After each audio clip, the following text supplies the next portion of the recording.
अस्सलाम वालेकुम। उम्मीद है आप सब खैर आफियत से होंगे। तो आइए आज की आयतें शुरू करते हैं। बिस्मिल्लाहिर्रहमानिर्रहीम। अल्लज़ीना आतैनाहुमुल किताब यअरिफूनहु कमा यअरिफून अब्नाअहुम अल्लज़ीना ग़फ़िरू अनफुसहुम फ़हुम ला युमिनून। शुरू अल्लाह के नाम से जो बड़ा मेहरबान निहायत रहम करने वाला है। वो लोग जिन्हें हमने किताब अता फरमाई थी पहुँचाते हैं इसको जैसा कि पहुँचाते हैं अपने बेटों को। अलबत्ता जो लोग अपने आप को तबाह करने पर तुल गए हैं तो वही हैं जो ईमान नहीं लाएंगे।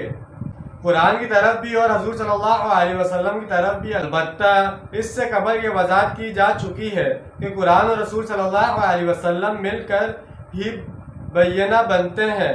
ये दोनों एक वहदत और एक ही हकीकत है। हजूर सल्लल्लाहु अलैहि वसल्लम खुद कुरान मुजस्सिम है। कुरान एक इंसानी शख्सियत और सीरत और किरदार का जामे पहन ले तो वो मोहम्मद सल्लल्लाहु अलैहि वसल्लम है। जैसा कि उम्मुल मोमिनीन हज़रत आयशा रज़ी अल्लाह अन्हा ने फरमाया, काना खुल्कुल कुरान, यानी हजूर सल्लल्लाहु अलैहि वसल्लम की सीरत कुरान ही तो है। वमन अज़लमु मिम्मन इफ्तरा अलल्लाहि कज़िबन व कज़्ज़ब बिआयातिही इन्नहु ला युफ़्लिहुल ज़ालिमून। और इससे बढ़कर जालिम कौन होगा जिसने अल्लाह पर कोई झूठी तोहमत लगाई या इसकी आयत को झुटलाया। यकीनन ऐसे जालिम कभी फलाह नहीं पा सकते।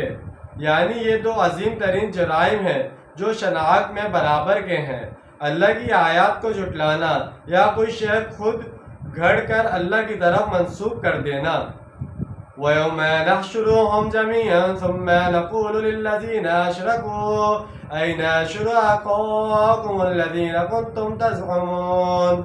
और जिस दिन हम जमा करेंगे इन सब को फिर कहेंगे इनसे जिन्होंने शिर्क किया था, कहा है तुम्हारे वो शुरका जिनका तुम्हें घमंड हो गया था। तुम्हारा गुमान था कि वो तुम्हें हमारी पकड़ से बचा लेंगे। सुम्मा लम तकुन फितनतुहुम इल्ला अन क़ालू वलिल्लाहि रब्बिना मा कुन्ना मुशरिकीन। फिर नहीं होगी इनकी कोई और चाल सिवाय इसके कि वो कहेंगे कि अल्लाह की कसम जो हमारा रब है हम मुशरिक नहीं थे। उन्जुर कैफ़ कज़्ज़बू अला अनफुसिहिम व ज़ल्ल अन्हुम मा कानू यफ्तरून। देखो कैसे वो झूठ बोलेंगे अपने ऊपर और जो इफ्तरा इन्होंने किया हुआ था वो सब इनसे गुम हो जाएगा। इनके ये दावे के फला देवी बचाएगी और फला देवता सिफारिश करेगा, सब नसिया मनसिया हो जाएंगे।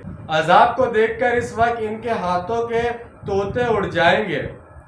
तो जैसे कि आज हमने चंद आयतों का तर्जुमा और तफसीर बयान की है, इसके अंदर हमें सबसे पहले यही बात बताई गई है कि कुरान पाक में जो कुछ भी हो आप सल्लल्लाहु अलैहि वसल्लम की सीरत के मुताबिक है। कि अगर कुरान पाक इंसानी सूरत में होता तो वो बिल्कुल आप सल्लल्लाहु अलैहि वसल्लम की तरह का होता। और उसके अलावा मुशरिकीन का जिक्र आया कि जब उन्हें क़यामत में उठाया जाएगा उनसे सवालात किए जाएंगे, कहाँ है तुम्हारी देवती और देवता जिनको तुम पूछते थे, जिनका तुम शिर्क करते थे अल्लाह के सामने। तो जैसे कि आज हमने चंद आयतों का तर्जुमा तफसील बयान की, उम्मीद है आपको समझ में आएगा, पसंद आया होगा। मिलते हैं अगली वीडियो में। अपना ढेर सारा ख्याल रखिएगा, अपनों से ज़्यादा दूसरों का ख्याल रखिएगा। जब तक के लिए अल्लाह हाफ़िज़, फ़ी अमान अल्लाह।